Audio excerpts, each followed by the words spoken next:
Hello, everybody. Welcome in this channel, Teach Well Education. I hope you all are doing really well. Your preparation is also going as per your expectations. And today I have brought English language and literature, time and tense.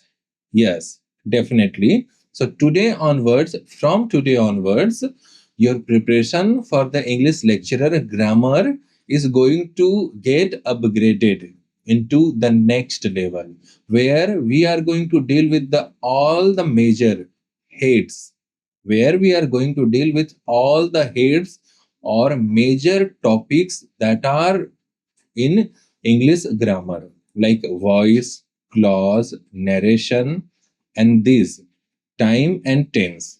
तो आज के लिए मैं आप सभी के लिए time और टेंस के ऊपर वीडियो लेकर आया हूं। आशा है मेरे पुराने वीडियो के भी होमवर्क्स आप कंटिन्यू कर रहे हैं और आप अपनी पर्सनल डिक्शनरी बना रहे हैं। अगर सब सही है तो चलिए शुरुआत करते हैं। अगर आप नए हैं इस चैनल पर तो सब्सक्राइब जरूर कीजिए, लाइक जरूर कीजिए। जय हिंद, जय भारत, जय छत्तीसगढ़।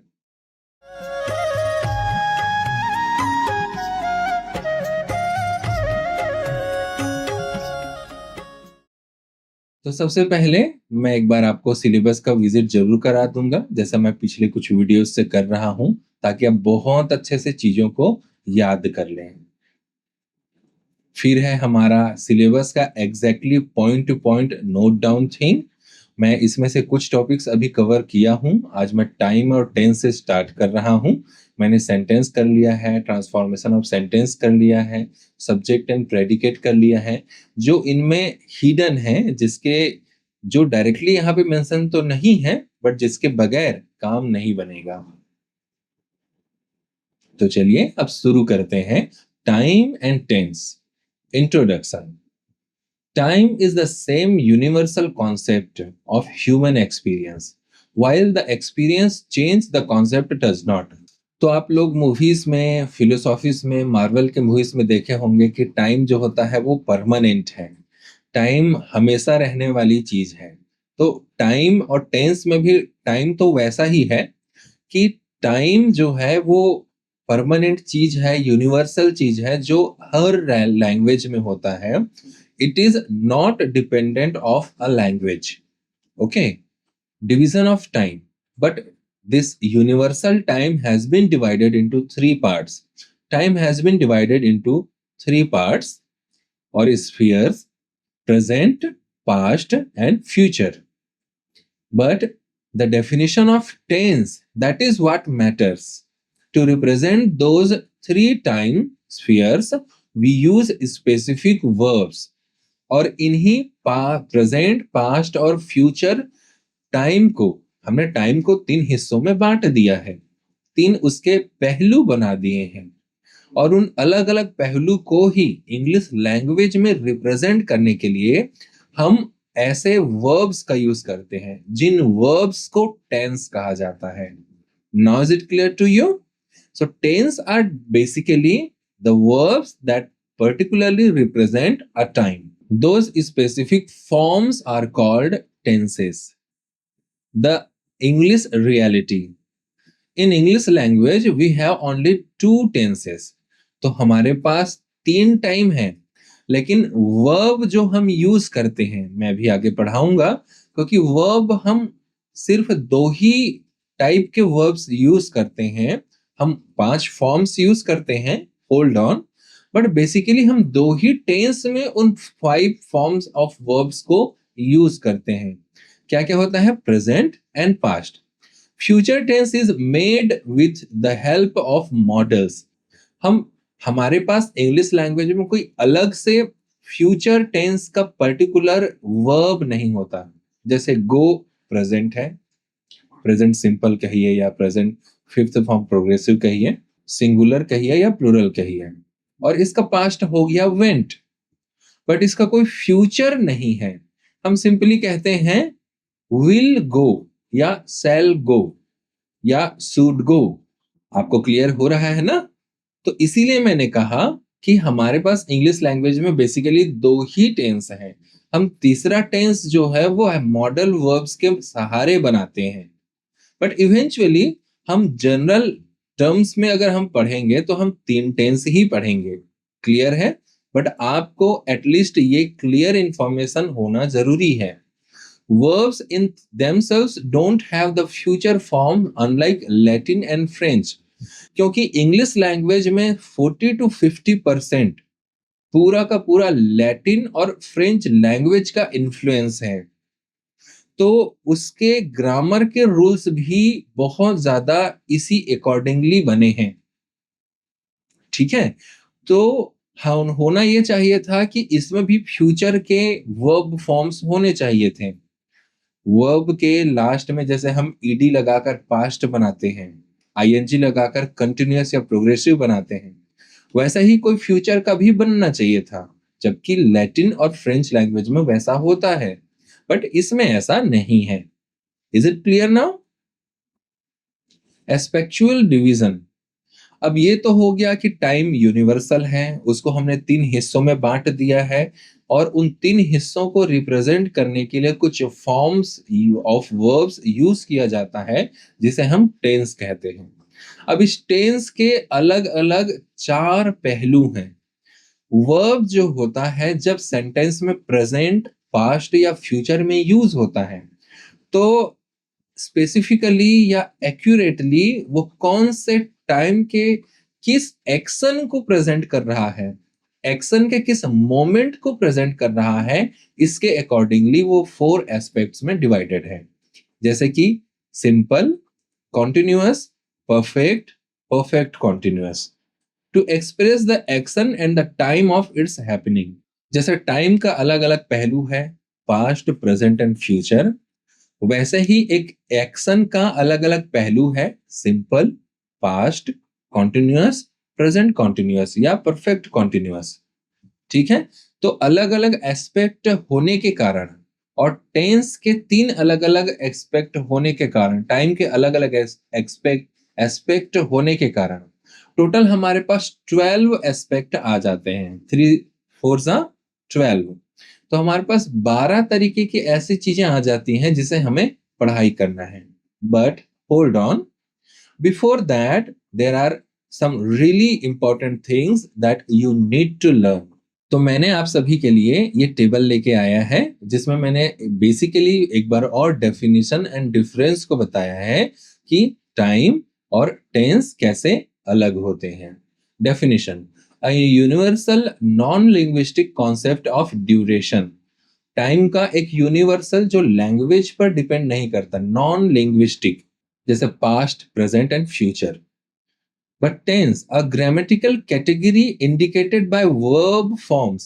वर्ब के 5 फॉर्म्स होते हैं, उनके द्वारा जो ग्रामेटिकल कैटेगरी हम डिनोट करते हैं टाइम को रिप्रेजेंट करने के लिए, उसे टेंस कहते हैं।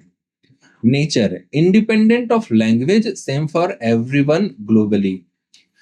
डिपेंडेंट ऑन लैंग्वेज स्ट्रक्चर, जैसे कि लैंग्वेज के स्ट्रक्चर पर डिपेंड करता है। जैसे कि इंग्लिश में सिर्फ 2 ही मेन टेंस हैं, तीसरा टेंस हम मॉडल ऑक्सिलरीज के सहारे बनाते हैं, बट लैटिन और फ्रेंच में 3 टेंस हैं। Indicators: shown by meaning, context और adverbs, tomorrow, yesterday, today. Shown by verb inflections, inflections मतलब वर्ब के फॉर्म्स जो अलग अलग बदलते हैं, और ऑक्सिलरी वर्ब्स जो हेल्पिंग वर्ब मेन वर्ब के साथ लगता है, वो उनके अलग अलग एस्पेक्ट बताता है। अभी हम थोड़ी देर में प्रैक्टिस करेंगे। जैसे एग्जांपल के लिए ईडी लगाकर बनाते हैं, विल, सेल। मिसमैच एग्जांपल्स, एक छोटा सा एग्जांपल फिर भी देखते हैं। The match starts tomorrow. Time, हम किस टाइम के बारे में बात कर रहे हैं? फ्यूचर टाइम के बारे में, टुमारो के बारे में बात कर रहे हैं। ठीक है, लेकिन हमने वर्ब यूज किया है स्टार्ट्स, जो प्रेजेंट का वर्ब है, एक प्रेजेंट टेंस का वर्ब है। क्लियर हो रहा है? We are talking about future time, the match starts tomorrow, but we are using present tense of verb. The match starts tomorrow. Tense: present simple, tense इसमें क्या है?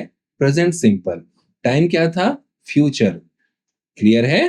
हम टेंस का एक और इंट्रोडक्शन देखते हैं। मैं आपको एक कड़वी घूंट यहीं पे ही पिला देता हूं ताकि आगे हम सारी चीजों को सिंपल कर सकें। ठीक है? So tense again an introduction about etymology and origin. The word tense is derived from Latin verb tempus. Latin word tempus that means time. तो लैटिन वर्ड टेम्पस से बना हुआ है वर्ड टेंस खुद में, जिसका मतलब होता है टाइम। अब थोड़ा सा आपको क्लैरिटी हो गया होगा।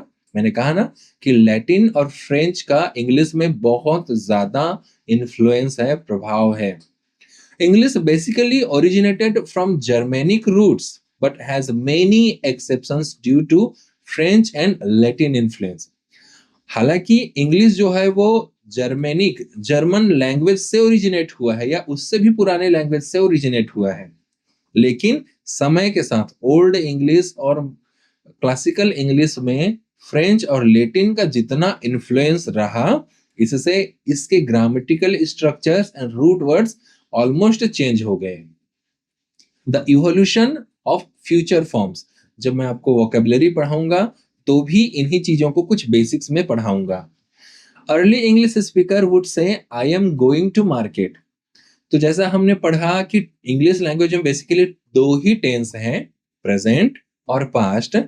तो पुराने समय में क्योंकि फ्यूचर नहीं था, हेल्पिंग वर्ब्स को अलग पर्पज से यूज किया जाता था, तो मेन जो तरीका होता था फ्यूचर टाइम को प्रेजेंट करने का वो होता था I am going to market tomorrow. मैं मार्केट जा रहा हूं कल। There was no concept of will as a future form. Will word तो था लेकिन उसका कॉन्सेप्ट ऑफ फ्यूचर के लिए यूज नहीं होता था। Will and shall were originally used to express desire rather than time. इच्छा को जाहिर करने के लिए will, shall जैसे वर्ड्स का यूज किया जाता है। इस वीडियो के बाद जब मैं आपको मॉडल ऑक्सिलरीज पढ़ाऊंगा तो उसमें भी यही चीजें बताऊंगा। will सेकंड थर्ड पर्सन के लिए I will eat apple। तो पुराने समय में अगर कोई कहते हैं कि I will eat apple तो इसका मतलब क्या होता? I strictly desire to eat Apple, कि मुझे हर हाल में सेब खाना ही है, ये इच्छा है, ये मतलब होता। सेल का भी वैसे ही I shall eat apple, I desire to eat apple, मुझे सेब खाने की इच्छा है, ये मीनिंग होता। लेकिन आज के समय में आई विल ईट एप्पल अगर कोई ये कहते हैं तो होगा कि मैं सेब खाऊंगा। देन ग्रामेटिकल शिफ्ट, फिर धीरे से ग्रामर में और बदलाव आया। The fourth form of verb was basically invented. जो अभी हम आईएनजी फॉर्म में जानते हैं वो ओरिजिनली सिर्फ जीरंड होता था, सिर्फ और सिर्फ एक नाउन होता था, जैसे कि I was on hunting, but gradually evolved into a functional verb from form I am hunting. I was on hunting, तो यहां पर मेन वर्ब was होता और हंटिंग सिर्फ एक नाउन होता कि मैं शिकार पर था। यहां पर हंटिंग का मतलब शिकार बस है, शिकार कर रहा नहीं।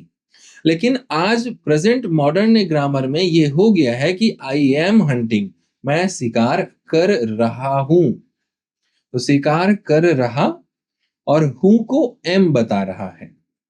समझ गए? तो ये जो है टेंस का प्रॉपर इवोल्यूशन है। अब आप नोटिस करेंगे कि ये जो वर्ड है जीरंड, हम इन्फिनेटिव्स में पढ़ेंगे ही, बहुत क्रूशियल टॉपिक है और एक ना एक क्वेश्चन इससे आता ही है।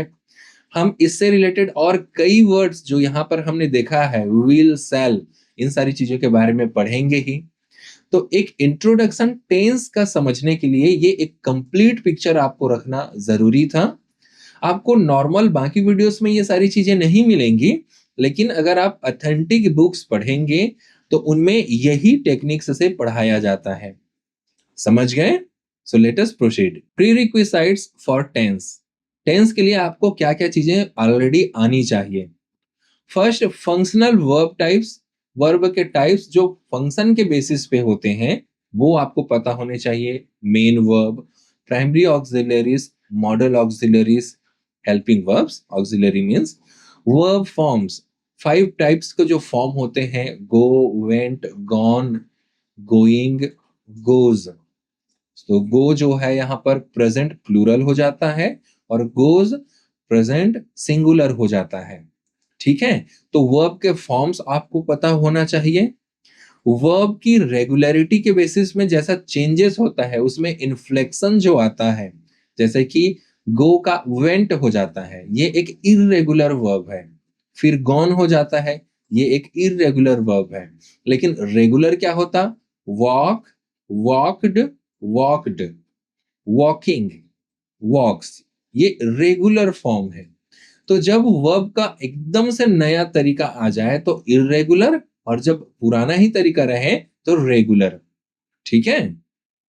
एंड सब्जेक्ट वर्ब एग्रीमेंट, बिल्कुल खुद में भी एक बहुत बड़ा पर्सनालिटी है सब्जेक्ट वर्ब एग्रीमेंट, जिसे हमें डील करना ही है। तो टेंस को क्लियर समझने के लिए आपको ये 4 चीजें आनी ही चाहिए। अगर ये नहीं आएंगी तो आप डेफिनेटली टेंस के रूल्स को रटते रहेंगे, कंफ्यूज होते रहेंगे, आप एक सोर्सेस से दूसरे सोर्सेस में कंटिन्यूअसली जंप करते रहेंगे, आप अननेसेसरीली जरूरत से ज्यादा टाइम स्पेंड करेंगे टेंस में। इसलिए मैंने ऑल इन वन आपके लिए एक पूरा का पूरा कॉम्प्रिहेंसिव पैकेज लेकर आया है। Ways of categorising verbs. So in my previous video, I have already told you how do we categorize verbs. हम वर्ब्स को कैसे अलग अलग पर्पस और चीजों के बेसिस पर बहुत सारे कैटेगरी में बांटते हैं, ये मैंने पहले ही बताया है। अगर नहीं है आपको पता तो ये पुराना वीडियो जरूर देखिए जिसमें मैंने इन चीजों को एक्सप्लेन किया है। Functional verb types, main verb. तो अगर हम वर्ब टाइप्स पढ़ते हैं और फंक्शन के बेसिस पे पढ़ते हैं तो 2 तरीके के होते हैं। एक तो मेन वर्ब, दूसरा होता है ऑक्सिलरी वर्ब्स या हेल्पिंग वर्ब्स। और हेल्पिंग वर्ब्स फिर से 2 तरीके के होते हैं, primary auxiliaries, primary helping verbs like is, am, are, and secondary auxiliaries या secondary helping verbs, all those models can, could, will, shall, should, might, may। ठीक है। Definition: main verbs have independent action, state और occurrence। तो main verb वो verb होता है जो खुद में एक्शन को रिप्रेजेंट करता है या स्थिति को रिप्रेजेंट करता है या किसी चीज के होने को रिप्रेजेंट करता है। जब हम मेन वर्ब को पढ़ते हैं सेंटेंस में तो हमें एक माइंड में इंप्रेशन आता है, एक इमेज बनता है, इमेजिनेशन आता है कि कुछ हो रहा है या कुछ स्थिति है या कुछ ऑकरेंस है। About we get some imagination in our mind when we read a main verb about an action, a state or an occurrence, and carry the primary semantic meaning of a clause। और एक sentence का main meaning जो होता है वो main verb ही carry करता है। Example of expressions: action, teach, learn, ये एक्शंस हैं। स्टेट, स्लीपिंग, अवेयर, ये स्टेट है, परिस्थिति है, स्थिति है। Occurrence, organise, appear. In sentence usages semantic meaning. अब जब हम इसके मीनिंग को देखते हैं कि कैसे मेन वर्ब्स खुद में इंडिपेंडेंट मीनिंग रखते हैं, तो ये देखिए, when students go to school their ignorance is removed. बहुत बारीकी से देखिएगा ना, मैं सेकेंड सेंटेंस पढ़ रहा हूं। When students are gone from school they fall prey to ignorance। अब 2 सेंटेंस है और दोनों के बीच के मीनिंग को समझिएगा। सिमेंटिक्स मतलब होता है कैसे मीनिंग आता है। और क्यों देखेंगे, वर्ब जो गो यहां पर यूज हुआ है या गॉन यूज हुआ है उसके बेसिस पर। Students go to school, when students go to school their ignorance is removed. जब विद्यार्थी स्कूल जाते हैं तो उनकी अज्ञानता खत्म हो जाती है। But when students are gone from school they fall prey to ignorance। लेकिन जब स्टूडेंट्स स्कूल जाना बंद कर देते हैं, आर गॉन मतलब स्टूडेंट्स स्कूल से एब्सेंट हो जाते हैं, तो उनमें अज्ञानता आ जाती है। तो स्ट्रक्चर ऑलमोस्ट सेम है, बट गो का गॉन होने से हमको एक हेल्पिंग वर्ब की जरूरत पड़ गई आर, और गो का गॉन होने से ही सिंटेक्स ऑलमोस्ट सेम होने के बावजूद मीनिंग पूरा का पूरा अपोजिट हो गया। समझ रहे हैं? तो एक्शन में मेन वर्ब या स्थिति में मेन वर्ब या ऑकरेंस में मेन वर्ब यही मैजिक करते हैं। इसको आप 2-3 बार खुद से पढ़िए, थोड़ा इंटरनलाइज कीजिए, थिंक कीजिए और सोचिए और समझिए। ये बहुत जरूरी है। Please do that. Independence, they can stand alone and make complete meaning. ये सेंटेंस में अकेले यूज हो सकते हैं। We are voyaging the world. देखिए, we are voyaging the world, यहां पर वोयाज एक वर्ब है। By the way comment box में मीनिंग बताने की कोशिश करेंगे वोयाजिंग का क्या मतलब होता है।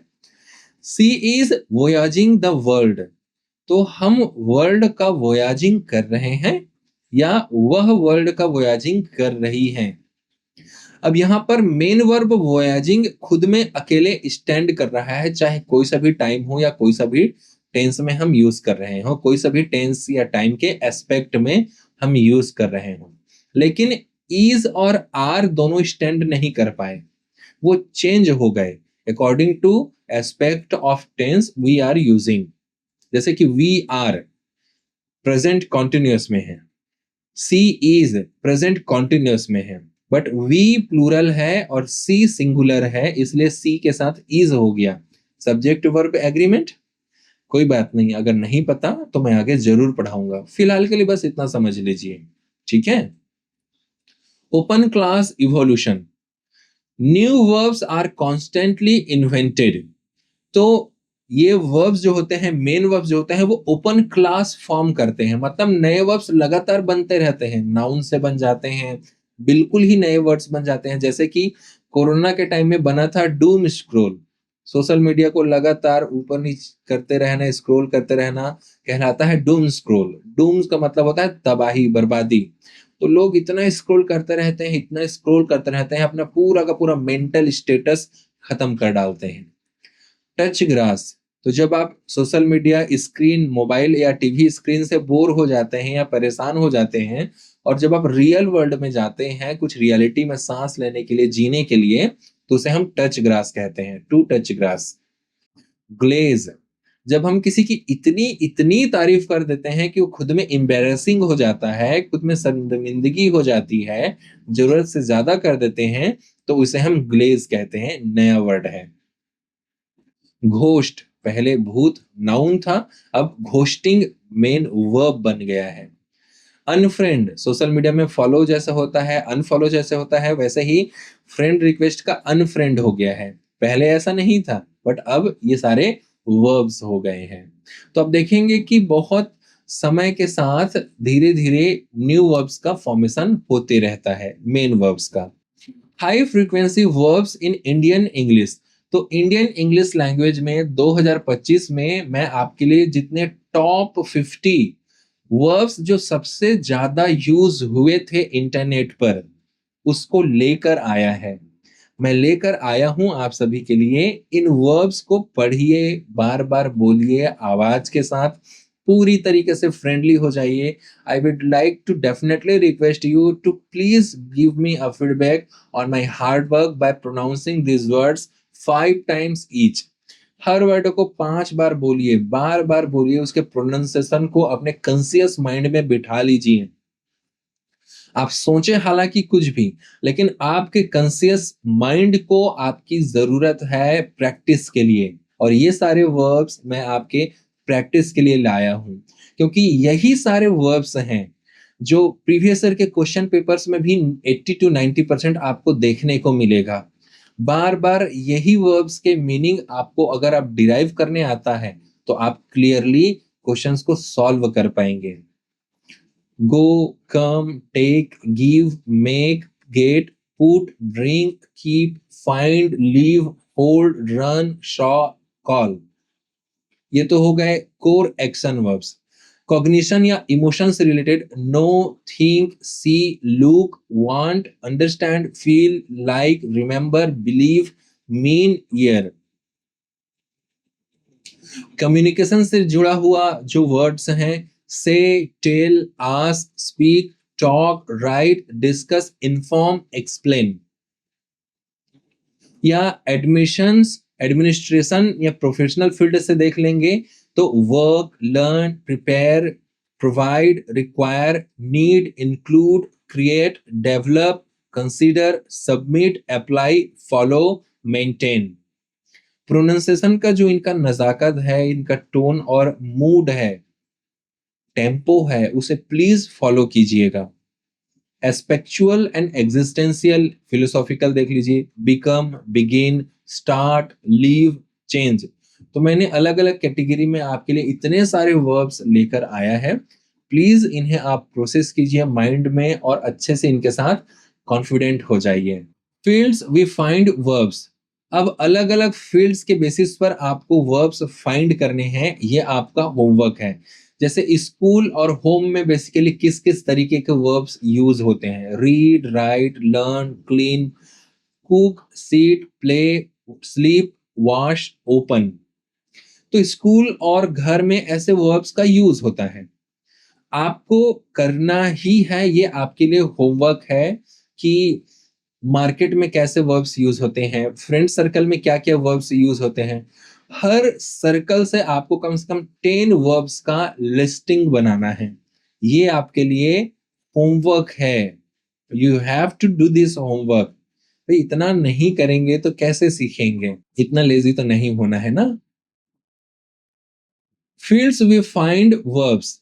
वैसे ही social media, public places, newspapers में आप किस तरीके के वर्ब्स पाते हैं, rant, roast, troll, equivocate, ameliorate, corroborate, mitigate, procrastinate, vacillate. वैसे ही अब आ जाते हैं, सॉरी, तो ये हो गए सारे मेन वर्ब्स। अब आ जाते हैं हम प्राइमरी ऑक्सिलरी वर्ब्स पर। तो मैंने आपको होमवर्क दे दिया, उसे प्लीज कीजिएगा, नोट कर लीजिए। अब प्राइमरी ऑक्सिलरीज मतलब हम सीधे तरीके से जिसको हम हेल्पिंग वर्ब्स के नाम से जानते हैं। तो इसके 3 मेन हेड्स होते हैं। एक तो बी से जो डिराइव होते हैं, एक होते हैं जो हैव से डिराइव होते हैं, और एक होते हैं जो डू से डिराइव होते हैं।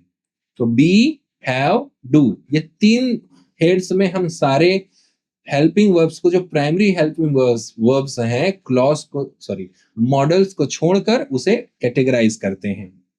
तो बी के अलग अलग फॉर्म होते हैं, am, is, are, was, were, been, being.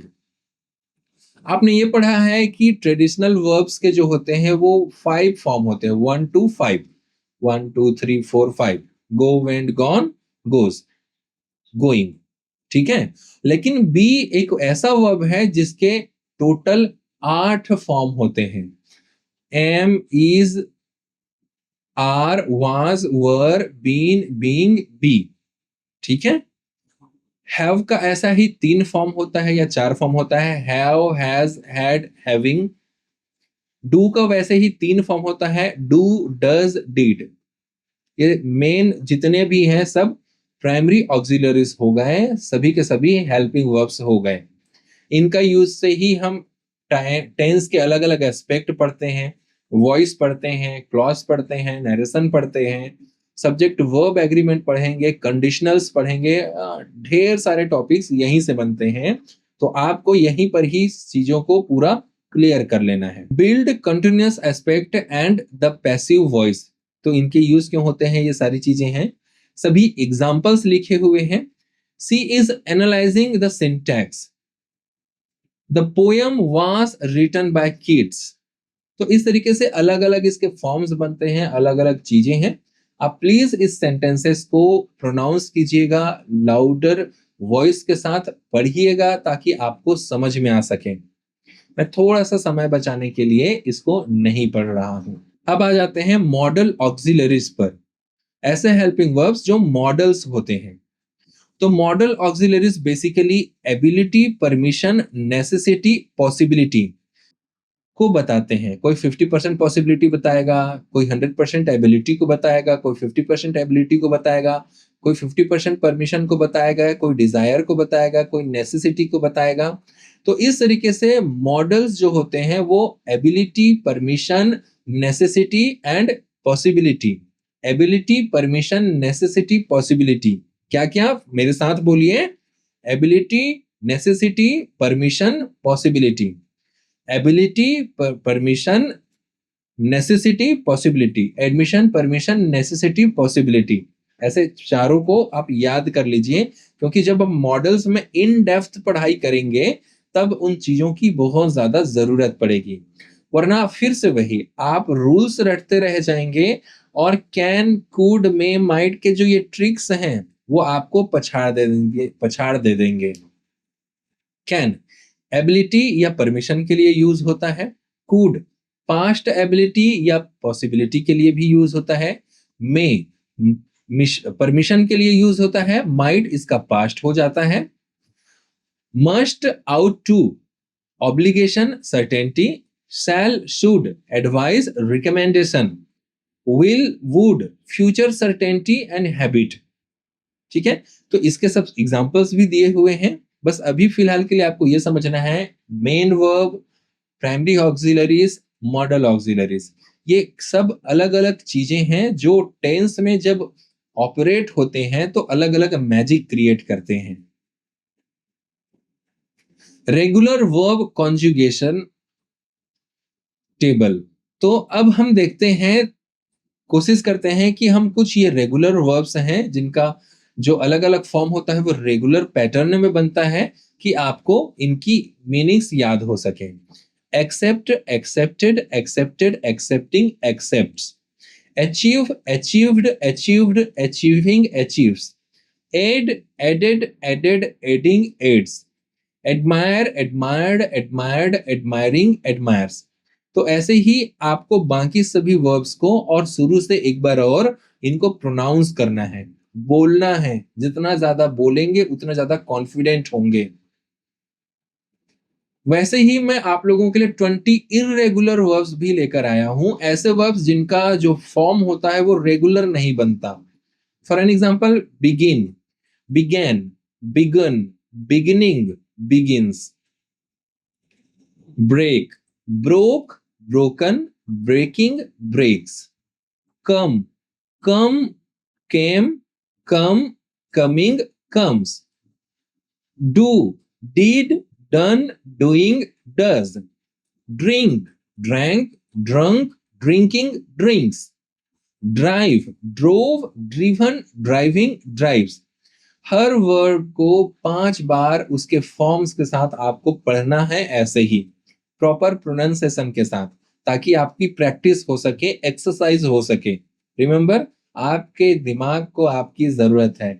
Your subconscious brain require your help to learn English. तो इतना मेहनत कर ही रहे हैं तो प्लीज कीजिए। चलिए एक प्रैक्टिस के लिए सेंटेंस देख लेते हैं। Verb tense practice. The complex newly issued directives have only dash the original intent of the policy for the general public. तो इसमें जो ऑप्शंस हैं इसके मीनिंग मैंने पहले वीडियो में बताया है आपको और पहले इसको प्रैक्टिस करा लिया है, तो होप कि यहां पर ये सॉल्यूशन हो जाना चाहिए। ऑब्फ्यूस्केट, ऑब्फ्यूस्केटिंग, ऑब्फ्यूस्केटेड, ऑब्फ्यूस्केटेबल। The correct answer is C, obfuscated, क्योंकि यहां पर past form यूज हुआ है। Directly have only obfuscated the original intent of the policy for the general public. So the correct answer is obfuscated. Meaning क्या होता है? और ज्यादा धूमिल कर देना और ज्यादा कंफ्यूजिंग बना देना। इसीलिए इसका सिनोनिम हो गया कंफ्यूज करना, क्योंकि एक वर्ब है, और एंटोनिम हो जाएगा क्लैरिफाई करना। ठीक है, and this is all for today. और होमवर्क करना नहीं भूलिएगा। होप ये वीडियो आपको कुछ ना कुछ बेनिफिट जरूर दिया होगा। सब्सक्राइब जरूर कीजिए, लाइक जरूर कीजिए। जय हिंद, जय भारत, जय Chhattisgarh. Thank you so much for watching this video.